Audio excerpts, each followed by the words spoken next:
하나님 우리와 함께 하십니다. 아멘. 하나님 언제나 우리와 함께 하십니다. 하나님 언제나 우리를 사랑하시기 때문입니다. 오늘 우리 함께 나눌 말씀의 제목은 영생의 샘물이라는 제목입니다. 요한복음 4장 3절에서 6절까지의 말씀입니다. 우리 함께 요한복음 4장 3절에서 6절 말씀을 우리 한 목소리로 같이 읽겠습니다. 시작. 유대를 떠나사 다시 갈릴리로 가실새 사마리아를 통과하여야 하겠는지라. 사마리아에 있는 수가라 하는 동네에 이르시니 야곱이 그 아들 요셉에게 준 땅이 가깝고 거기 또 야곱의 우물이 있더라. 예수께서 길 가시다가 피곤하여 우물 곁에 그대로 앉으시니 때가 6시쯤 되었더라. 아멘. 네, 오늘은 우리가 잘 아는 요한복음 4장 사마리아 우물가의 여인 이야기입니다. 예수님께서 지금 유대를 떠나서 갈릴리로 가시는 길에 사마리아 수가라는 동네의 우물가에 앉아 계십니다. 사마리아는 유대인들이 가까이 가기 꺼리는 그런 지역이라고 합니다. 역사적인 어떤 이유 때문에 유대인들은 사마리아인들을 그 이방인 취급을 했습니다. 여러분, 우리가 길을 가다가 정말 원수 같은 사람, 꼴도 보기 싫은 사람을 만나면, 멀리서 보면 사실 좀 피해 가잖아요. 그렇죠? 안 그러신가요? 저는 그럴 때가 있는데 그런 것처럼 유대인들은 이 사마리아인들을 길거리에서 마주치는 것조차도 싫어했습니다. 그래서 이 동네는 가지도 않았고요. 이 길을 피해서 갔습니다. 유대에서 갈릴리로 가는 길은 지름길임에도 불구하고 멀리 그 요단 동편을 돌아서 갔다고 합니다. 급한 일이 아니면, 정말 급한 일이 아니면, 너무 급한 일 때는 그냥 아무 말 없이 앞뒤도 안 돌아보고 주변 사람들 쳐다도 안 보고 그냥 앞만 보고 그 길을 갔다고 합니다. 사마리아를 통과하면 3일 정도 걸리는 길인데 요단 동편을 돌아가면 6일을 걸리는 길이라고 합니다. 아마 그 정도면 얼마나 싫어했는지를 우리가 알 수 있을 것 같습니다. 그런데 웬일인지 예수님께서 지금 사마리아를 가셨어요. 그리고 사마리아 우물가에 앉아 계십니다. 왜 그 길을 가셨을까요? 갈릴리를 빨리 가셔야 되는 급한 일이 있으셨기 때문일까요? 나중에 40절에 보면 예수님께서 사마리아에서 이틀을 더 유하셨다고 합니다. 이틀 동안을 사마리아인들과 함께 먹고 자고 마시고 교제하는 시간을 가지셨어요. 이것을 보면 급하게 갈릴리를 가시는 길이 아니었던 것을 알게 됩니다. 4절에 사마리아를 통과하여야 하겠는지라 이렇게 말씀하고 있습니다. 이 말씀의 의미는 꼭 그곳에 가셔야만 하는 이유가 있었다는 것입니다. 사마리아에 볼 일이 있으셨다는 것이죠. 지난주에 우리가 예수님의 삶은 성령의 이끌림을 받는 삶이라는 것을 말씀드렸습니다. 성령께서 예수님을 사마리아로 이끌어 가셨어요. 왜 이끌어 가셨는지 예수님이 아셨을까 모르셨을까 잘 모르겠어요. 예수님은 아셨을 것도 같고 어쩌면 그냥 모르셨을 수도 있지 않을까 생각됩니다. 왜냐하면 예수님은 성령의 이끌림을 받는 삶을 사셨기 때문에 한 걸음 한 걸음 이끌어 가시는 성령님의 이끌림을 따라 사셨기 때문에 뭔지 알 수 없는 이유 때문에 성령께서 그곳으로 이끌어 가시는 것을 예수님은 아셨는데 왜 이끌어 가셨는지를 잘 모르실 수도 있지 않을까 이런 생각도 듭니다. 우리도 그럴 때가 있습니다. 왠지 모르겠지만 꼭 그 길을 가야 되겠다는 생각이 들 때가 있습니다. 그죠? 그래서 꼭 그 사람을 만나야 되겠다 이런 생각이 들 때도 있고요. 갑자기 누가 생각이 나서 전화를 하게 될 때도 있습니다. 그래서 그렇게 해보면 이래서 하나님이 이런 마음을 주셨구나 이런 생각이 들 때가 있죠. 그죠? 성령의 이끌림을 받는 삶을 살아가는 삶에는 그런 일들이 많이 있습니다. 갑자기 누군가를 만나야 되는 강한 부담감을 주실 때가 있고요. 또 어디를 가야 된다는 어떤 강한 부담감이 생길 때도 있고 평소에 하지 않는 일을 해야 된다는 생각이 들 때도 있습니다. 성령께서 그렇게 인도하시죠. 선교사님들의 어떤 간증들을 보면 그런 일들이 많아요. 그렇죠? 뭐 선교사님들만 아니라 주변 분들에게도 그런 간증들이 많죠. 갑자기 누가 생각이 나고 누구에게 얼마를 헌금해야 된다는 그런 강한 부담감이 있어서 이게 하나님 주신 마음이 맞나? 어떤 선교사님이 간증을 하시는데 그냥 1달러 정도밖에 안 되는 1,000원, 2,000원밖에 안 되는 아주 작은 돈을 헌금하라는 마음을 자꾸 주시는 거예요. 이게 사실 헌금을 할 때 우리가 뭐 10,000원, 한 10만 원 정도 헌금을 한다면 좀 기꺼이 할 수 있는데, 그죠? 너무 많은 액수를 하라고 해도 좀 우리가 부담이 되겠죠.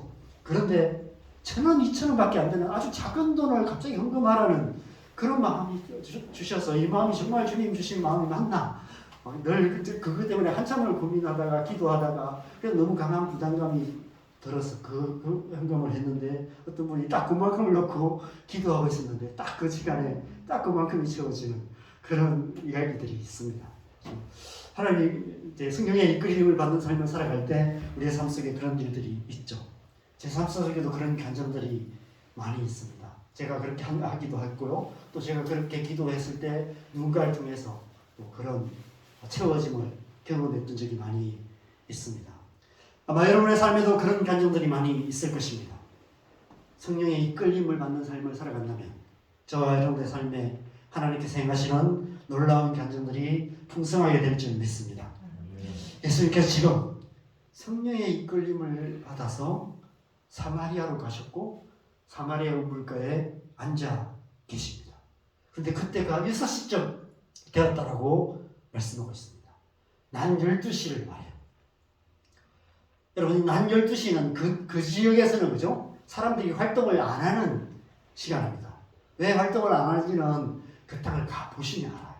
제가 그 땅까지, 거기까지는 안 가봤지만, 제가 시내 산을 가면서 시내 광야를 가서, 정말 더워도 너무 더운, 그냥 더운 정도가 아니에요.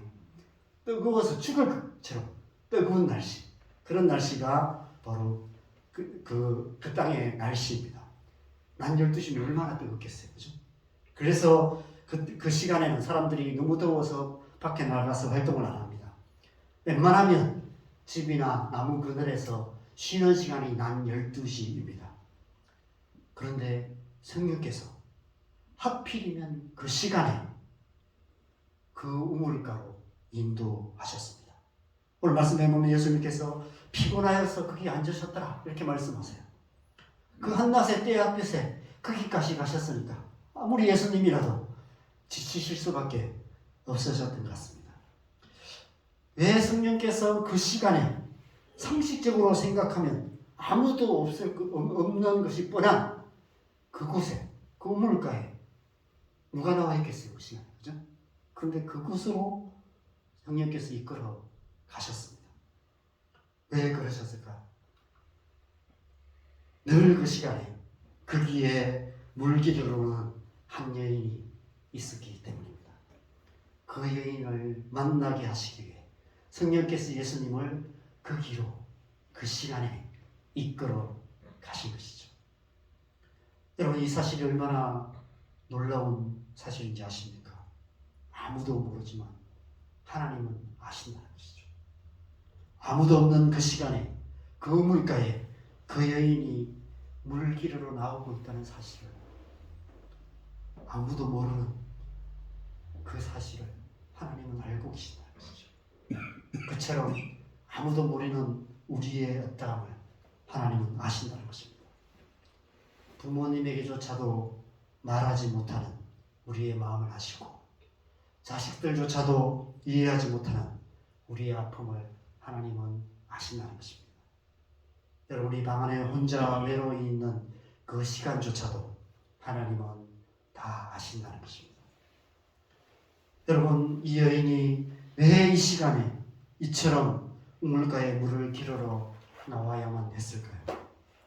보통 여인들은 서늘한 오후 늦은 시간, 그런 시간에 우물가에 나와서 물 기르러 나와서 서로 만나서 수다도 떨고 남편 흉도 보고 자식 자랑도 하고 그렇게 했을 것입니다. 그런데 이 여인은 그 시간을 피해서 가장 뜨거운 시간, 아무도 나오지 않는 그 시간에 물을 기르러 나왔던 것이죠. 여러분, 요즘 학교에서도 그렇고 직장에서도 따돌림의 문제가 심각한 사회 문제가 되고 있습니다. 그래서 학교에서 따돌림 당하고 직장에서 왕따 당하고 그래서 우울증에 걸리고 심지어 극단적인 선택을 하는 일들도 일어나고 있습니다. 그런데 이 문제는 단지 오늘날만의 문제는 아닌 것 같습니다. 옛날에도 그랬겠죠. 옛날 우리 동네에도 그랬고 그렇죠. 과거 우리 조상들의 삶 속에서 그런 일은 늘 있어 왔었던 것 같습니다. 바로 이 여인이 그런 여인이었습니다.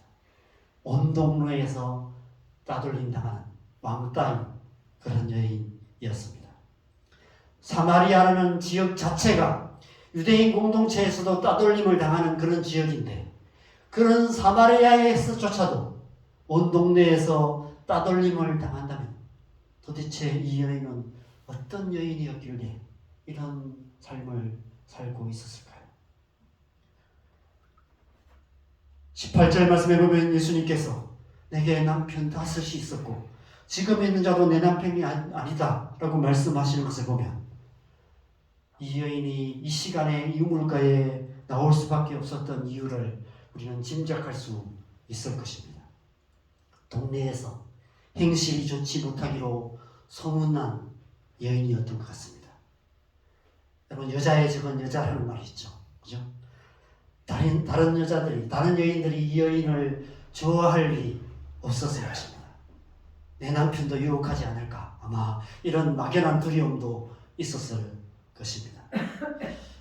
동네 여인들의 수군거림과 따가운 눈총을 피하여서 한낮에 찌는 듯한 더위를 무릅쓰고 이 우물을 찾아올 수밖에 없었던 여인이었던 것입니다. 왜 성령님께서 이 예수님을 이 여인에게로 이끄셨을까요? 하나님의 마음이 그 여인에게 있었기 때문입니다. 여러분 하나님의 마음은 언제나 이 땅의 가장 낮은 곳을 향하고 계십니다. 물이 가장 낮은 곳으로 흘러가듯이 하나님의 마음은 언제나 낮은 곳을 향해서 흘러가고 계십니다. 이 땅의 가장 낮은 곳, 이 땅의 가장 소외된 곳을 향하시는 하나님의 아버지의 마음 때문에 그 마음을 아시기 때문에 성령께서 예수님을 일부러 이 시간에 이 사마리아 물가로 이끌어 오셨던 것입니다. 우리가 즐겨 부르는 찬양 가운데 이런 찬양이 있습니다. 아버지 당신의 마음이 있는 곳에 나의 마음이 있기를 원해요. 아버지 당신의 눈물이 고인 곳에 나의 눈물이 고이기를 원해요. 아버지 당신이 바라보는 영혼에게 나의 두 눈이 향하기를 원해요. 아버지 당신이 울고 있는 어두운 땅에 나의 두 발이 향하기를 원해요. 저는 솔직히 이 찬양을 부를 때 좀 부담될 때가 많이 있습니다. 그러고 싶지 않은 마음이 있어요. 가고 싶지 않은 곳을 가야 하고 만나고 싶지 않은 사람 만나야 하고 원하지 않는 일을 해야 한다는 부담감이 들기 때문에 이 찬양을 부르는 게 어려울 때가 있습니다. 여러분 우리가 너무 부담되어서 어떤 TV 채널을 얼른 돌리는 그런 것이 우리의 모습 아닌가요? 이 여인은 바로 그런 여인이었습니다. 볼 때마다 뭔가를 해줘야 한다는 부담감이 생기는 여인. 뭔가를 해줘서 문제가 해결될 것 같으면 조금이라도 도와주면 될 텐데 밑빠진 독에 물 붓기 같은 그런 도와줘도 아무 소용이 없을 것 같은 그런 여인. 우리가 이 세상에 삶의 심각한 문제를 안고 있는 사람들을 보면 그런 마음이 들어요. 도와주고 싶은 마음은 있는데 내가 도와준다고 해서 이 사람의 문제가 해결될 거냐? 그렇지 않을 것 같아요. 그래서 너무 부담이 되어서 차라리 멀리하는 것이 더 마음 편한 그런 사람들이 많이 있습니다. 이 여인이 바로 그런 여인이었던 것 같습니다. 그래서 모든 동네 사람들이 하나같이 등을 돌리고 말았던 것 같습니다. 여러분 그러니 세상에 이 여인에게 작은 호의라도 베푸는 사람이 어디 있겠습니까? 물 한 바가지라도 갖다 주는 사람이 어디 있겠습니까? 물 떠러 나오는 것조차도 사람들의 그 수군거림 때문에 마음 놓고 할 수 없는 그런 여인이었습니다. 단지 여인을 성적인 도구로 이용하는 남자들만 있었을 뿐입니다. 이 여인의 마음, 이 여인의 고통, 이 여인의 영혼에 관심을 갖는 사람은 아무도 없었습니다. 그래서 성령님께서 예수님을 이 여인에게로 이끌어 오신 것입니다. 물이 이 땅의 가장 낮은 곳을 흘러가듯 하나님의 아버지의 마음이 흘러서 이 여인에게까지 흘러오신 것이죠. 여러분, 성령님이 하시는 일이 바로 그런 일입니다. 하나님의 마음이 향하는 그곳으로, 이 땅의 가장 소외된 영혼들에게로 예수님을 이끌어 가시는 일, 그것이 성령님이 하시는 일이에요. 여러분, 이 땅에 수많은 선교사님들이 왜 저 제3세계까지 그렇게 가서 선교를 하십니까? 그 마음 때문에, 그 아버지의 마음을 받았기 때문에, 그 마음이 흘러가는 대로 가서, 그곳에 가서 그 안에 계시는 예수님을 그 땅 가운데 이렇게 소개하고 전해주고, 그렇게 예수님을 모시고 거기까지 가는 것이 선교인 것 같습니다. 우리가 이 땅 가운데 전도를 하는 것도 마찬가지겠죠, 그죠? 그 마음 때문에, 그 마음이 가는 곳으로 가서 그들에게 예수 그리스도를 전해주는 것, 그것이 성령님이 하시는 일인 것이죠. 그래서 예수님께서 이 땅에 오셨습니다. 그래서 예수님께서 저와 여러분에게까지 오신 것이죠. 사마리아 물가의 여인처럼 아무도 이해해주지 못하는 영혼의 목마름으로 고통하는 저와 여러분을 예수님께서 찾아오시고 만나주시고 지금 이 자리까지 이끌어 주신 것이죠. 물론 우리는 겉으로 드러나는 모습으로는 사마리아 우물가의 여인과는 완전히 다릅니다. 가족도 있고 친구도 있고 학교 교육도 잘 받아서 나름 도덕적인 기준을 가지고 건강한 사회생활을 하고 있을 수 있습니다.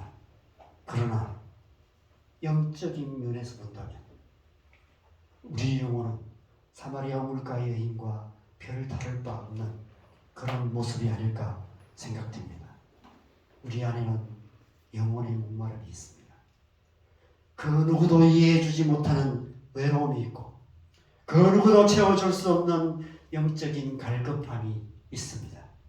그래서 우리는 아무도 없는 곳에서 은밀한 즐거움을 찾아 세상의 우물가를 서성이곤 하는 것 같습니다. 앞서 3장에서 사람들의 눈을 피해 한밤중에 예수님을 찾아왔던 니고데모나, 오늘 4장에서 이 정오의 시간에 사람들의 눈을 피해 우물가를 찾은 여인이나, 이렇게 주일마다 예배 시간에 참석하는 저와 여러분들이나 영혼의 목마름을 가진 것은 매 한 가지인 것 같습니다. 그래서 예수님께서 우리를 찾아오시는 것입니다. 우리의 영혼의 목마름을 채워주시기 위해서 우리에게 오시는 분이 바로 예수님이신 것이죠. 우리의 영혼을 죄와 사망의 고통에서 구원해 주시고 우리를 하나님의 은혜로 충만하게 해주시는 분, 그분이 바로 우리가 찬양했던 샤론의 꽃 예수 그리스도이신 것이죠. 여러분, 혹시라도 여러분 가운데 이 사마리아 물가의 여인 같은 분이 계십니까? 예수님께서 여러분을 찾아오실 것입니다. 예수님께서 여러분을 만나 주실 것입니다. 예수님께서 여러분의 영혼의 목마름을 채워주실 것입니다. 오늘 이 시간이 그런 시간이 될 줄 믿습니다. 우리가 드리는 예배, 우리가 매주 주일마다 드리는 예배가 우리를 찾아오시는 예수님을 만나고 그 예수님으로 말미암아 우리의 영혼의 목마름이 채워지는 그런 복된 시간이 될 줄 믿습니다. 6절에 거기에 야곱의 우물이 있더라라고 말씀하고 있습니다. 조상으로부터 물려받은 우물이다라고 그 여인이 말하고 있어요. 여러분, 광야 같은 그 땅에서 우물은 최소한의 생존에 필요한 가장 절실한 필요가 바로 우물입니다. 아마 수가라는 동네는 이 우물 하나 때문에, 이 우물 하나가 있어서 그 주변에 사람들이 모여서 살기 시작했고, 그렇게 해서 이루어진 동네가 이 수가라는 동네가 아닐까 생각됩니다. 아마 우물 하나에 모여 살았다면 그리 큰 동네는 아니었을 것 같아요. 그들은 대대로 이 우물을 의지하여서 그곳에서 살아가고 있었던 것입니다. 저는 이 말씀을 묵상하면서 우리 안에도 이런 우물이 하나씩 있지 않을까 이런 생각이 들었습니다. 그럼 우리 모두에게는 조상으로부터 물려받은 야곱의 우물이 있는 것 같습니다. 대대로 좋은 부모 만나서 그 우물에 물이 마르지 않고 그 우물에 물이 풍성하면 그런 대로 살만한 그런 삶을 살아갈 수 있는 것 같습니다. 일찍 예수님을 믿어서 몇 대째 신앙생활을 하는 가정을 보면 정말 좀 이렇게 좀 풍성한 것 같아요. 삶이 좀 뭔가 이렇게 부러운 모습들이 있는 것 같습니다. 에덴 동산까지는 아니지만 에덴 동산에 있는 나무 밀가루는 있는 것 같은 그런 가정들이 있습니다. 그런데 어떤 가정은 황폐한 사막 같은 그런 가정, 메마른 가정, 경제적으로도 그렇고요, 정서적으로도 그렇고요, 영적으로도 완전히 메마른 가정, 그냥 가시나무만 가득한 그런 가정, 그래서 늘 상처만 받고 살아가는 그런 가정을 속에서 살아가는 사람들도 이 땅에 참 많이 있는 것 같습니다. 그래서 오늘 이 사마리아 우물가의 여인 같은 삶을 살 수밖에 없는 그런 사람들이 많이 있습니다. 여러분, 사마리아 우물가의 이 여인은 어떤 가정에서 살았을까요? 좋은 부모 만나서 좋은 환경에서 자랐다면 이 여인의 삶은 이렇게까지 황폐하지는 않았을 것 같습니다. 아마 이 여인의 가정사를 우리가 자세히 듣는다면 이 여인이 이런 삶을 살 수밖에 없었던 이유를 우리가 조금은 이해하게 될 것이고 아마 이 여인을 불쌍히 여길 수 있을 것 같습니다. 그래서 예수님께서 오신 것 같아요. 아시기 때문에. 이 여인이 왜 이렇게 살 수밖에 없는지를 하나님이 아시기 때문에 그래서 그렇게 찾아오신 것이 아닐까 생각됩니다. 그래서 아마 저와 여러분도 마찬가지일 것 같습니다. 저와 여러분이 자라온 가정의 배경을 한번 생각해 본다면 이 여인만큼은 아닐지 모르지만 황폐한 광야 같은 시간을 참고 견디며 지금까지 살아오셨을 것입니다. 좀 더 좋은 부모 만나서 좀 더 좋은 가정에서 살았다면 내 인생은 지금보다 훨씬 나았을 텐데 이런 생각을 한 번쯤은 해보셨을 것입니다. 저도 그렇습니다. 그런데 성경에 우리 못지않은 아픈 가족 배경을 가졌지만 그럼에도 불구하고 복된 삶을 살았다. 영향력 있는 삶을 살았다. 존경받는 삶을 살았던 사람들이 많이 있습니다. 그 중에 한 사람이 바로 다윗입니다. 여러분 시편 27편 10절에 보면 다윗이 이런 고백을 하고 있습니다. 같이 읽겠습니다. 시작. 내 부모는 나를 버렸으나 여호와는 나를 영접하시리이다. 여러분 얼마나 가슴 아픈 고백입니까? 자세한 가정사는 알 수 없지만 다윗은 어려서부터 부모의 충분한 사랑과 돌봄을 받지 못하고 자란 것은 분명한 것 같습니다. 오죽하면 내 부모는 나를 버렸다라고 이렇게 말하고 있을까요? 여러분 부모에게 버림을 받는다는 것이 얼마나 가슴 아픈 일인지 아마 우리는 잘 이해하지 못할 것입니다. 제가 선교단체에 사역할 때 세소망의 집이라는 고아원에서 그 고아원 건물을 빌려서 거기서 훈련 사역을 했습니다. 거기 제가 3년 반을 거기서 살았거든요. 그래서 고아원 아이들과 같이 밥도 같이 먹고 운동도 같이 하고 많이 교제도 하고 그렇게 3년 반 동안 거기서 이제 훈련한 사역을 했습니다. 그 고아원은 그래도 이제 미국의 선교사님이 세우신 고아원이어서 굉장히 시설도 괜찮고 또 거기 섬기시는 분들도 좋은 분들이셔서 좀 참 좋은 고아원 중에 하나입니다. 그럼에도 불구하고 아이들을 보면 그죠? 마음이 짠해요. 볼 때마다 짠한 마음이 들어요. 여러분 아무리 좋은 고아원이지만 가정에서 부모를 통해서만 채워질 수 있는 그런 세심한 필요까지는 채워주지 못합니다. 그래서 아이들 안에 허한 마음이 있어요. 이 아이들이 사회에 나가서 어떻게 살까? 이런 생각을 하면서 참 가슴 아팠던 기억이 있습니다. 그때 고2, 고3, 대학교, 나중에 대학도 가고 했던 아이들이 몇 아이들이 있었어요. 그 아이들과 굉장히 형, 동생 하면서 잘 지냈던 기억이 있습니다. 이름도 기억이 나요. 지금 그 아이들의 나이가 아마 40대 중반쯤 됐을 것 같아요. 어디서 어떻게 지낼까 궁금합니다. 잘 살고 있었으면 좋겠어요. 여러분, 다윗의 시편을 보면 여러 번에 걸쳐서 자신의 영혼이 목마른 사슴 같다고, 목마른 사슴이 시냇물을 찾아 갈급함 같다고 황폐한 영혼을 임을 고백하고 있는 것을 보게 됩니다. 사울에게 쫓겨 광야를 다니며 그 광야를 바라보면서 묵상하면서 단지 자기가 처한 상황과 환경이 아니라 자신의 영혼이, 자기의 마음이 그런 황폐한 광야 같은 목마른 영혼이라는 것을 절실하게 깨닫고 목마른 사슴 같은 영혼의 갈망을 가지고 하나님 앞에 끊임없이 나아갔던 것 같습니다. 그리고 그 광야에서 부모로부터 버림받았던, 부모로부터 받지 못했던 그 사랑을 하나님으로부터 받는 시간을 보냈던 것 같습니다. 그래서 하나님께서 다윗을 광야로 보내신 것 같아요. 그냥 외적으로는 사울에게 쫓겨서 도망 다녔지만 하나님께서 다윗을 광야로 보내셔서 그 광야 속에서, 광야 같은 그 삶 속에서 하나님을 찾게 하셨고 하나님이 아버지 되심을 알게 하셨고 부모로부터 받지 못했던 그 사랑을 그 광야 속에서 끊임없이 부어주심으로 말미암아 다윗을 하나님의 사람으로 만들어 가셨던 것이 아닐까, 저는 그렇게 생각합니다. 그래서 다윗이 그렇게 고백해요. 내 부모는 나를 버렸으나 여호와는 나를 영접하시리이다. 하나님께서 광야에서 다윗의 아버지가 되어 주신 것입니다. 이제부터는 내가 너희 아버지다 라고 그렇게 말씀하셨을 거예요. 네가 받지 못한 사랑 내가 다 채워줄게. 내가 부어줄게. 나는 시간과 공간을 다 초월하는 하나님이니까 너의 그 어린 시절에 받지 못했던 그 사랑 내가 지금 채워줄게. 그렇게 끊임없이 사랑을 채워주셨던 그런 시간들을 보내지 않았을까, 그런 생각이 듭니다. 그 하나님께서 지금 저와 여러분에게도 동일한 은혜를 주실 줄 믿습니다.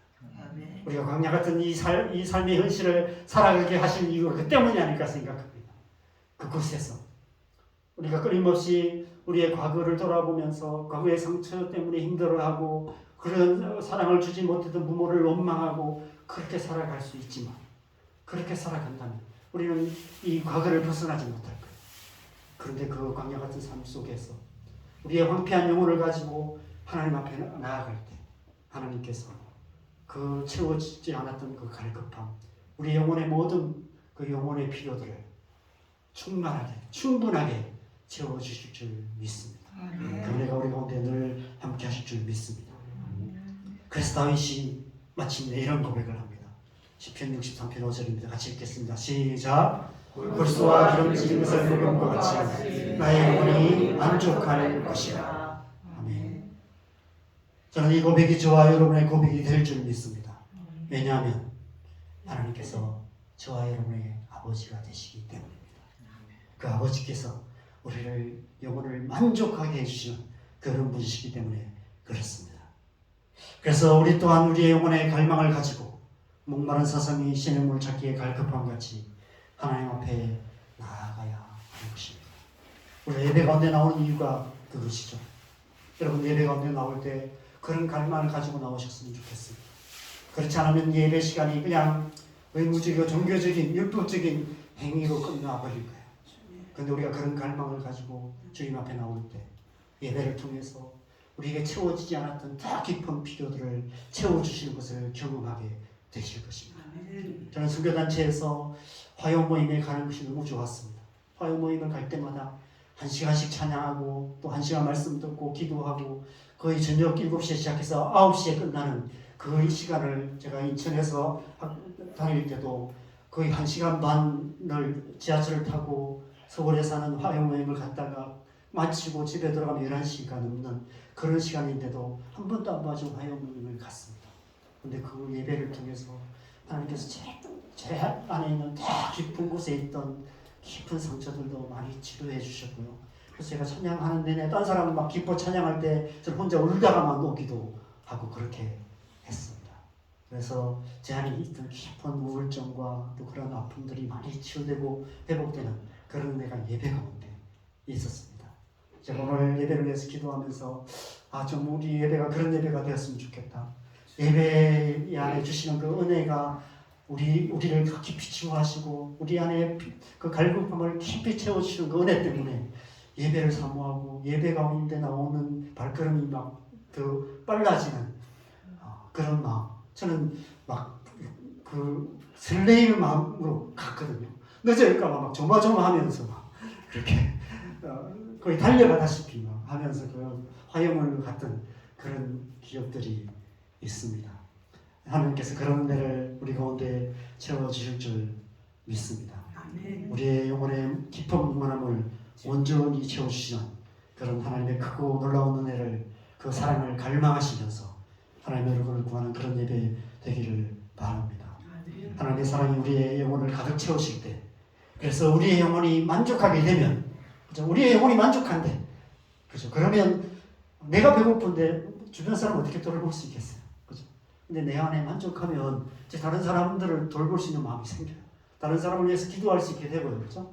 내 기도 제목이 산더미 같은데 누가 어떻게 우리가 중부기도가 가능합니까? 근데 내게 하나님이 채워주신 은혜가 있으면 다른 사람을 위해서 기도하는 것이 자연스럽게 되는 것 같습니다. 예. 오늘 성령님께서 예수님을 사마리아 여인에게 이끌어 오신 이유가 바로 그 때문입니다. 이 여인을 충만하게 채워주시기 위해서. 그래서 이 여인에게 이런 놀라운 약속을 주시죠. 같이 읽겠습니다. 시작. 예수께서 대답하여 이르시되 이 물을 마시는 자마다 다시 목마르리와 내가 주는 물을 마시는 자는 영원히 목마르지 아니하리니 내가 주는 물은 그 속에서 영생하도록 솟아나는 샘물이 되리라. 여기서 이 물은 바로 야곱의 우물을 말하겠죠. 부모로부터 받은 우물입니다.